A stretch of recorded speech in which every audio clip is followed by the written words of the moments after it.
internal communication is something that I would like to touch upon.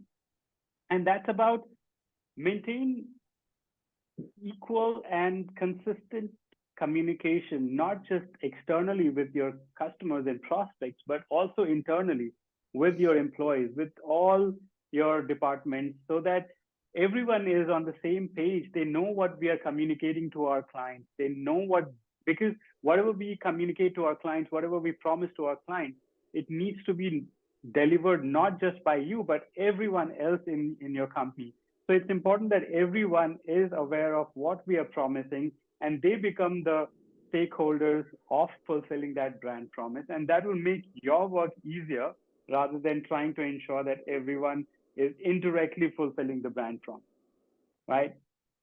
Also the use of technology and tools that can be helpful in order to make your work of fulfilling your brand promise easier. And the example could be like utilizing CRM systems where you will be able to track the details, not just the details of all your customers, but also their preferences, their likes, their dislikes, so that your team has one single point of communication where they can go and check what the likes and dislikes of your customers are.